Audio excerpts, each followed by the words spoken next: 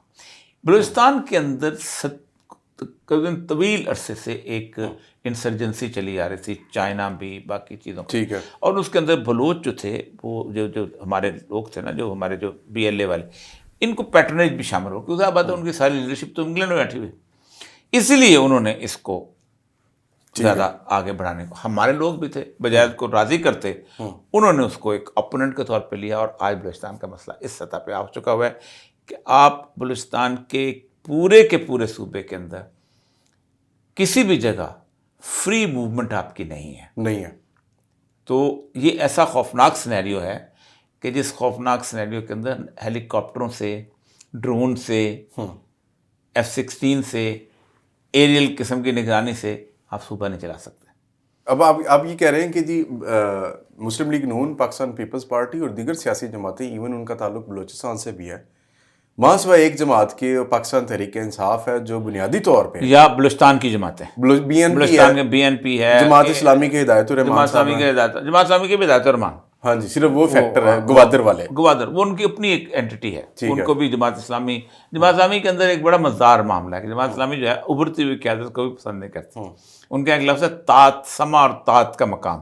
تو امیر کے مقابلے میں کسی اور کی شخصیت نہیں ہونی چاہیے، تو اس لیے ہدایت الرحمان بیچارہ غریب مسکین آدمی ہے، تو وہ لوکل اس کے. لیکن ایون پشتون ہو یا بلوچ، سوائے اس لیڈرشپ کے جسے جتایا گیا 2018 میں بھی، 2022 میں، 23 میں بھی، ابھی 24 کے الیکشن میں، 2024 کے بھی، اس سے پہلے بھی اس طرح کی لیڈرشپ جو ہے نا، یہ کو 2-3 الیکشن سے آئی ہے، یہ اکبر بگٹی کے بعد 2008. اب اس کے اندر یہ جو سیاسی یتیم ہے نا، ان سے حکومتیں نہیں چلتی ہوتے، جن کو آپ خود سپاہی دے کے پروٹیکٹ کریں، جو آپ کے سپاہیوں کے بنیاد کے اوپر ڈیرا بگٹی جائیں یا باقی اکیلے نہیں جا سکتے.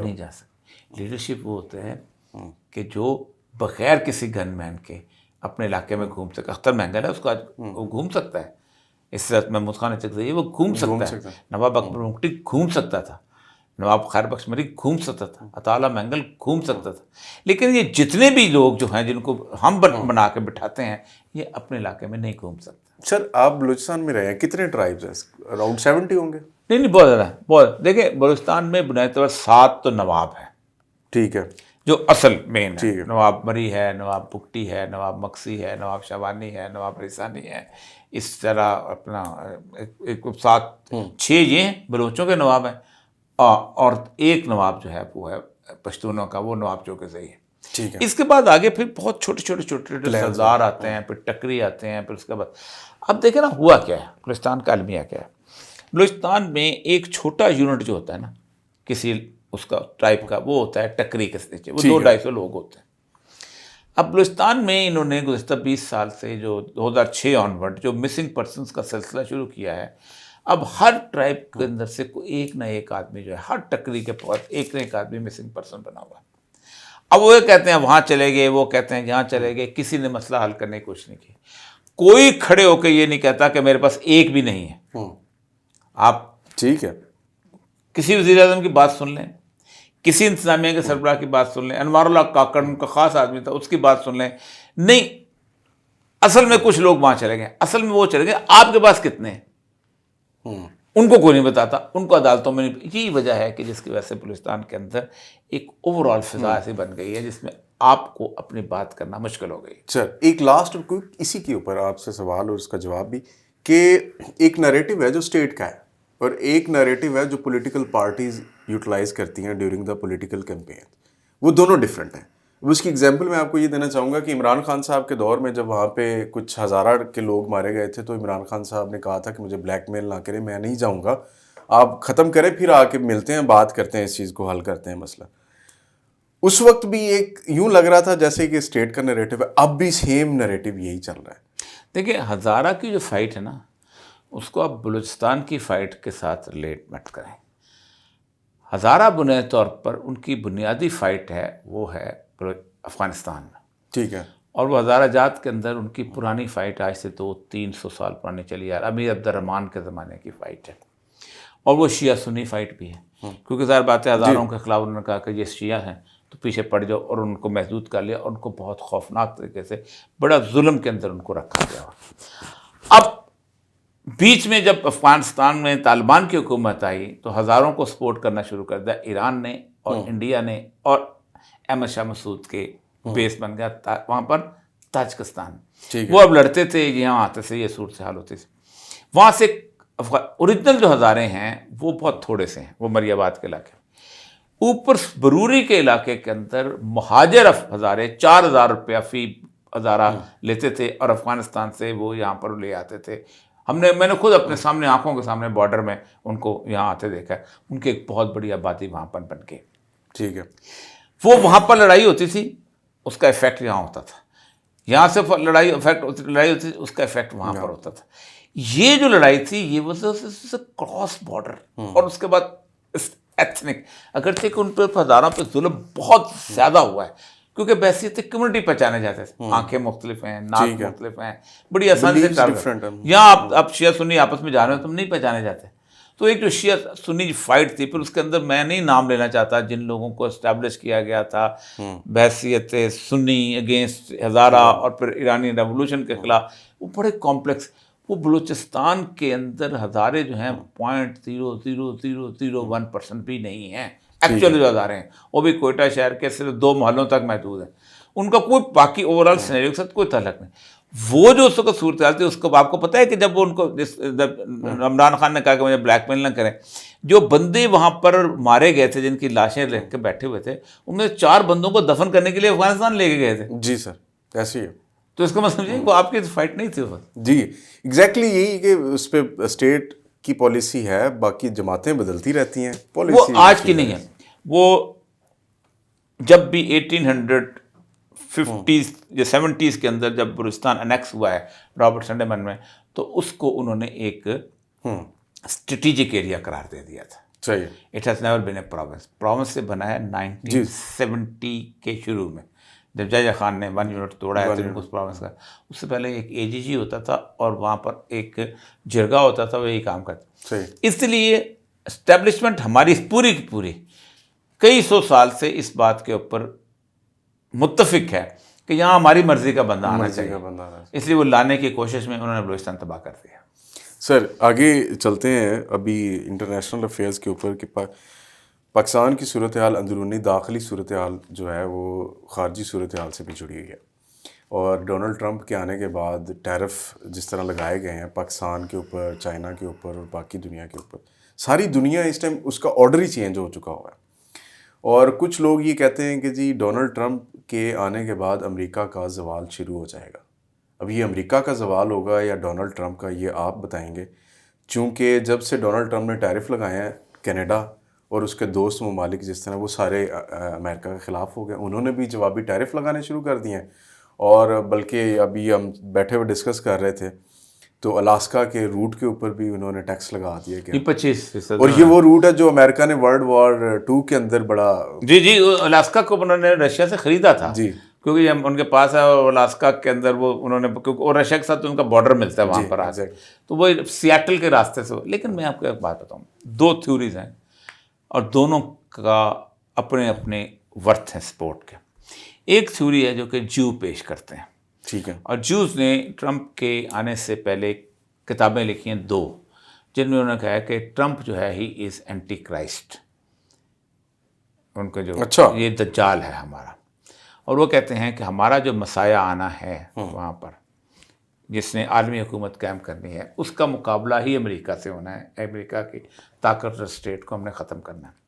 یہی وجہ ہے کہ ٹرمپ پہلا صدر ہے جس کو جیوز نے ووٹ نہیں دیا، صرف 22% یہودیوں نے ووٹ دیا ہے، اور یہ وہ یہودی ہیں کہ جو اس بات پہ بلیف رکھتے ہیں کہ ہم نے کوئی یروشلم میں عالمی حکومت قائم نہیں کرنی، جب اللہ قائم کر دے گا ہم بھی چلے گا، جدوجہد کرنے کی ضرورت نہیں ہے۔ ٹھیک ہے، وہ بروکلن میں بیٹھے ہوئے ہیں، ان کا لباس، وضاقت، زندگی گزارنے کا ڈھنگ، سب کچھ ان زائنسٹ یہودیوں سے لیتا ہے، ڈفرینٹ، انہوں نے صرف ووٹ دیے ہیں 22%۔ انہوں نے غزہ کے اوپر باقاعدہ جلوس نکالا تھا، ناٹ ان آر نیم، ہمارے نام پہ یہ ظلم مت کرو۔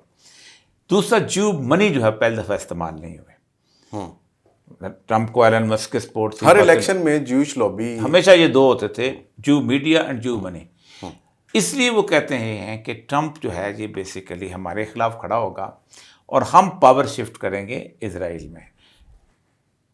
سارے فائنینسز ان کے پاس ہیں، ٹھیک ہے، انہوں نے وال اسٹریٹ کے بینکوں کو تالا لگانا ہے اور جا کے تل ابیب میں کمپیوٹر کھول لینا ہے، تو سب دکان شفٹ ہوگی، شفٹ ہوگی نا۔ وہ اب لیجر تو نہیں رہ گئے نا کہ اب بینک جو ابھی بینک کے لیجر ادھر سے ادھر جا رہے ہیں اور انہوں نے پی این سے اٹھائے ہوئے ہیں سب کچھ نا، اب تو کمپیوٹر کھولنا ہے، بالکل سیٹلائٹ بل۔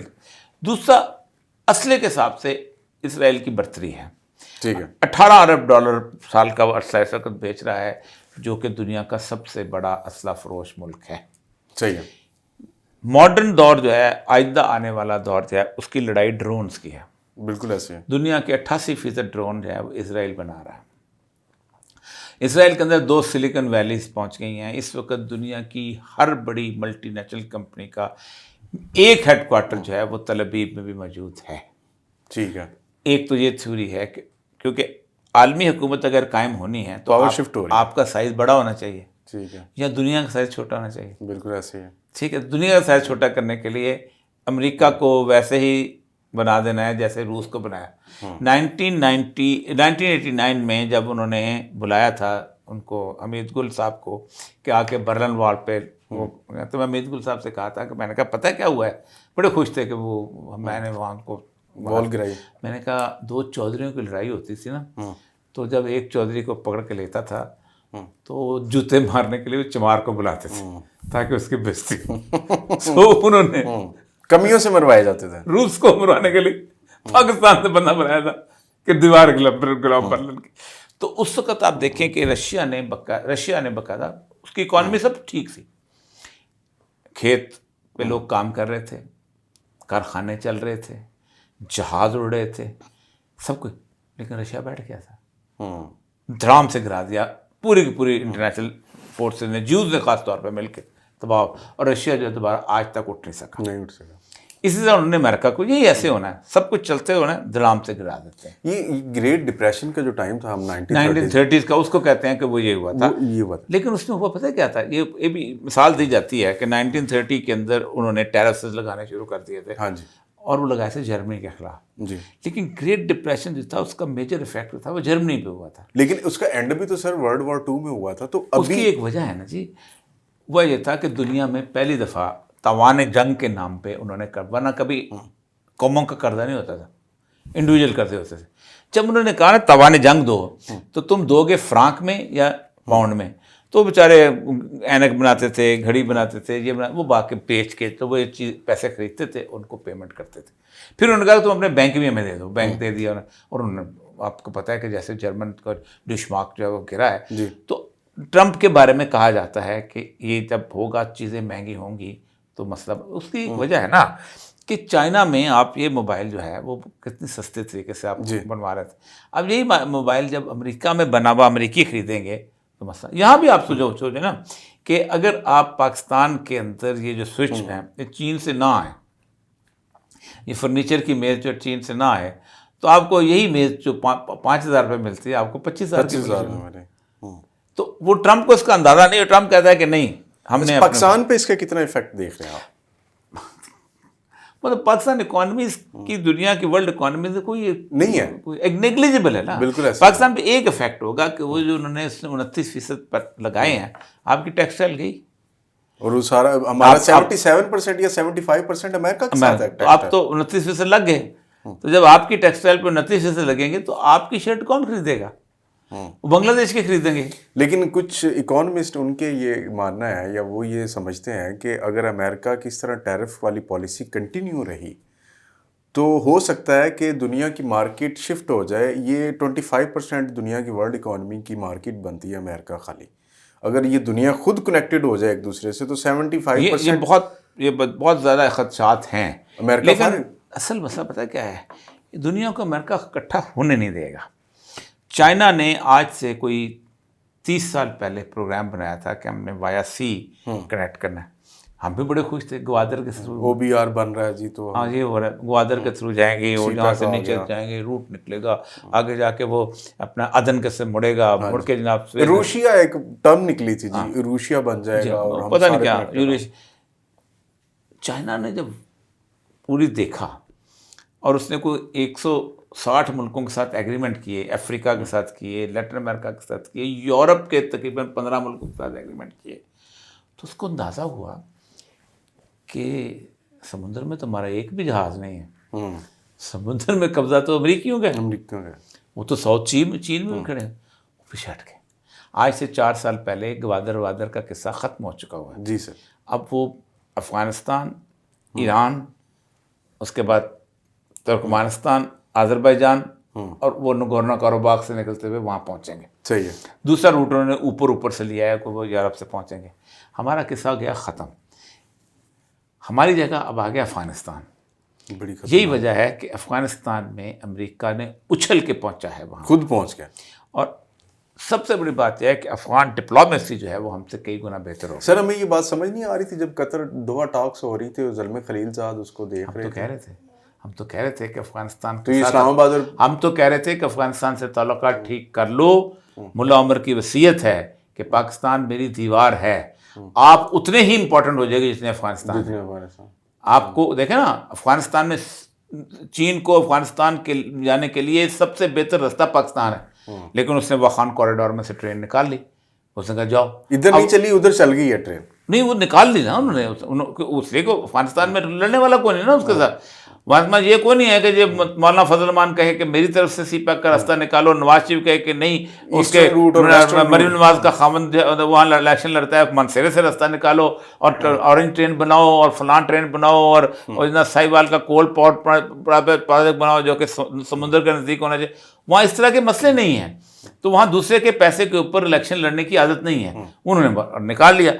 اب ہوا یہ کہ امریکہ کو اندازہ ہو گیا کہ تمام تر میجر انویسٹمنٹ وہاں چائنا کی ہو گئی ہے، ساتھ ایران بیٹھا ہوا ہے. اب امریکہ کودا ہے. سب سے پہلی بات ہے کہ ٹرمپ نے آ کے جب نان وار کا ہوا ہے تو افغانستان میں آتے ہی پہلے ویک انہوں نے 2 اس کے ہوسٹیج ریلیز کر دیے اور اپنا ایک واپس لے لیا، عبدالرحمان. بالکل ایسے. اب جو ہوا یہ ہے کہ جس وقت CIA نے پاکستان سے کہا کہ شریف اللہ کو بھیجو تو ذبیح اللہ مجاہد کا بیان آیا کہ شریف اللہ تو جہاں تھا. پھر انٹرنیشنل دنیا میں 2-2.5 سال چھپا ہوا کہاں تھا، کدھر تھا، کیسے تھا، ٹیوبیس بن گیا. آپ بارگین بھی نہ کر سکے ڈھنگ سے. انہوں نے زلمے خلیل زاد کو بھیجا. زلمے خلیل زاد نے وہاں سے اپنا ایک ہوسٹیج لیا. اس کے مقابلے میں جو ڈیل افغانستان کو ملی ہے وہ پاکستان کو گزشتہ 25 سال میں نہیں مل سکی، اور وہ تھی کہ حقانی جو تھا سراج الحقانی، اس کا نام ختم، ہیڈ منی ختم ہو گیا، ختم کر دے. وہ حقانی نیٹ ورک جس کی ہم نے گالیاں کھائیں 20 سال کہ یہ پاکستان میں پلتا ہے، ختم، سلیش کر دیا. اب یہ ہے کہ وہاں چائنا اور امریکہ انٹرسٹ کنورج کر چکے ہوئے، اور چائنا اور امریکہ انٹرسٹ مجھے اور آپ کو لڑانے کے لیے دکھائے جاتے ہیں. ایلن مسک کی ٹیسلا جو ہے وہ چائنا میں بنتی ہے. جی ایگزیکٹلی، آئی فون چائنا میں بنتا ہے، اسمبل چائنا میں. جی. تو یہ آپ مجھے بتائیں کہ چائنا کے علاوہ کون سی ایسی منڈی ہے جہاں برطانیہ کی جیگوار جائے گی، جہاں امریکہ کا آئی فون جائے گا، جہاں اس طرح کے ریجمنٹل لیول میں رہے گی. وہ تائیوان واپس چلے جائیں گے، وہ کوریا میں جائیں گے، کوریا کی اپنی اکانومی بلڈ، وہ ملائیشیا میں جائیں گے، وہ پاکستان آئیں گے جسے روز مزدور ہڑتالیں کریں گے، جسے روز 1-2 امریکی اغوا ہوئیں گے پیسے لینے کے لیے. تو یہاں تو پاکستانی خود ویتنام میں جا کے لگا رہے ہیں، بنگلہ دیش چلے گئے، ویتنام ہر جگہ چلیں گے. تو اصل مسئلہ یہ ہے کہ ہم نے نہ وہاں کچھ سیکھا نہ یہاں سیکھا. ہمارے حال سر بڑی لمبی ساری ابھی تو گفتگو باقی ہے لیکن ٹائم کم ہوتا جا رہا ہے، تو میرا خیال ہے آخری ایک اس کے اوپر فلسطین کے حوالے سے بھی ہم نے ذکر کیا. تو فلسطین کی صورتحال دیکھیں، غزہ کا جو مسئلہ ہے نا یہ بڑا خوفناک ہے. یہ اس لیے خوفناک ہے، یہ غزہ وہ واحد جگہ ہے جس کے لیے فلسطینی بھی اس کے ساتھ نہیں لڑ رہے. وہ فلسطینی جو کہ پرو امریکہ ہیں، جن میں محمود عباس اور وہ پورے کے پورے PLO کا فیکشن موجود. ٹھیک ہے. وہ غزہ کو ایک اسلامک فنڈامنٹلسٹ کے طور پہ لیتے ہیں، حماس کو. ٹھیک ہے. اور حماس کی مسئلہ یہی ہے کہ حماس کی جب الیکشن جیتا تھا تو گورنمنٹ ہی بنانے دے گی. ٹھیک ہے. غزہ ایک معاشی فائٹ بنا کے پیش کرتی گئی ہے 3 وجوہات سے. ایک یہ ہے کہ غزہ جو ہے وہ ایک الٹرنیٹیو روٹ ہے سویز کینال کا. ٹھیک ہے. سویز سینڈی کینال تھی 1898 میں بنی تھی, ختم ہو گئی اس لیے کہ ان جہاز پھنس گیا تھا, آپ کو یاد ہوگا. اور کئی ابھی تو خیر سویز بھی بند کر دی, حوثیوں نے بند کی ہوئی, حوثیوں نے روٹ بند کیا ہوا. آپ باہر سے جاتے ہیں, ساؤتھ افریقہ کی اس طرف سے جاتے ہیں, کیپ ٹاؤن کی طرف سے. لیکن اگر کبھی چلنا ہے تو پھر اور وہ چلنا ہے, روٹ اون کرنا پڑے گا آپ کو. غزہ نہیں, غزہ سے نکالنا چاہتے ہیں وہ اس کے اندر سے. غزہ ہے جیسے ہمارے پنڈی کا اور جیلم کا چکوال کا علاقہ ہے نا, اس طرح سطح مرتفع کا علاقہ, ادھر سے وہ نکالنا چاہتے ہیں عقبہ کے کونے سے سعودی عرب کے. ٹھیک ہے. یعنی مصر ختم ہو گیا, اسرائیل اور سعودی عرب 2 رہ گئے, غزہ. دوسرا یہ ہے کہ غزہ کے اندر کوئی 56 ملین کیوبک فیٹ کی گیس ہے جس کو یاسر عرفات جو ہے غداری کرتے ہوئے اس کو بیچ گیا تھا یورپی یونین کے ہاتھ, اور اس نے کہا تھا یہ آپ کی ہے. انہوں نے کہا تھا ہم کو ضرورت نہیں ہے, آپ غزہ بھی لیں, سب کچھ لیں, کیونکہ اس کا انٹرسٹ وہاں رہ گیا تھا, یہاں اس کے یاسر عرفات کے ماننے والے کوئی نہیں تھے. ٹھیک ہے. اب یورپ اگر صرف میڈیٹیرین سے ایک پائپ لائن بچھاتا ہے تو اس کے کئی سال, مطلب کم از کم 1 سینچری اس کو گیس کی ضرورت نہیں ہے روس سے خریدنے کی, نہ قطر سے خریدنے کی. اس لیے پورا یورپ خاموش ہے اور اسرائیل کو کچھ نہیں کہہ رہا کہ ان کو یہ ہے کہ پائپ ان کو اپنے انٹرسٹ. تیسرا یہ ہے کہ وہ چاہتے ہیں کہ ان کو نکال کے ہم سینائی میں ہم آباد کر دیں. لیکن یہ دنیا کی پہلی جنگ ہے, میں آپ کو بتاؤں, سلام ہے ان لوگوں کو کہ جس کے اندر اتنی بڑی بمباری کے باوجود کوئی ایک بندہ جو ہے وہ اس نے ہجرت نہیں کی. نہ اس نے مصر میں جا 60,000 کے قریب لوگ ابھی تک اپنی جانیں دے چکے ہیں. وہاں جاتے ہیں, کنارے کے پہ جاتے ہیں, پھر واپس کوئی بندہ ملک چھوڑ کے نہیں گیا. رسول اکرم صلی اللہ علیہ وسلم کی حدیث ہے, آپ نے فرمایا میری امت میں قیامت تک جہاد ہوتا رہے گا, ایک جماعت جہاد کرتی رہے گی. صحابہ نے پوچھا یا رسول اللہ ان کو کہاں دیکھیں؟ فرمایا بیت المقدس کے ارد گرد. تو غزہ کے لوگ جو ہیں, حماس کے لوگ جو ہیں اس وقت تو کر رہے ہیں. یہ بہت بڑی فائٹ ہے اور اس میں دنیا پوری خاموش ہے. ہمارے ہاں جو ایسے لوگ جن کو کچھ سمجھ نہیں ہے نہ دین کی, اس کی, وہ جو عرب کیوں نہیں لڑتی؟ جی عربوں کی جنگ, اگر تم مسلمان ہو تو قیامت کے دن کیا تم یہ اللہ کے سامنے بہانہ لگاؤ گے کہ سعودی عرب میں لڑتا تھا میں ایسے نہیں لڑا؟ کیا اللہ کے سامنے یہ بہانہ لگاؤ تھے کہ یو اے نہیں لڑتا تھا میں؟ جس کے پاس جتنی طاقت ہوگی اتنا ہی قیامت کے دن اکاؤنٹیبل ہوگا. میرے پاس اگر ایٹم بم ہے تو میں سب سے زیادہ وہاں اکاؤنٹیبل ہوں گا. مجھے آج بھی اس کا وہ فکرہ یاد آتا ہے جو انہوں نے کنونشن سینٹر میں اسماء الہانیہ نے بولا تھا. اس نے کہا پاکستان اگر صرف تھریٹ کر دے اسرائیل کو تو ہمارے بچے مرنا بند ہو جائیں گے. تو ہم کیوں نہیں کر رہے؟ ایسے قیامت کے دن اللہ پوچھے گا نا ہم سے. اسماء الہانیہ کا فکرہ ہمارے لیے قیامت کے دن سامنے کھڑا ہوگا. Sir thank you very kind of you for your time. ناظرین آپ نے پروگرام دیکھا, فیڈ بیک ضرور دیجیے گا, اور آج سے ہم یہ سلسلہ شروع کر رہے ہیں. انشاءاللہ اگلے ہفتے پھر ملاقات ہوگی. آپ کوئی بھی سوال اولیاء مقبول جان صاحب سے پوچھنا چاہتے ہیں تو وہ آپ جا کے کامنٹ سیکشن میں پوسٹ کر سکتے ہیں. سبسکرائب بھی کیجیے گا, لائک بھی کیجیے گا اور کامنٹ ضرور کیجیے گا. اجازت دیجیے, اللہ حافظ.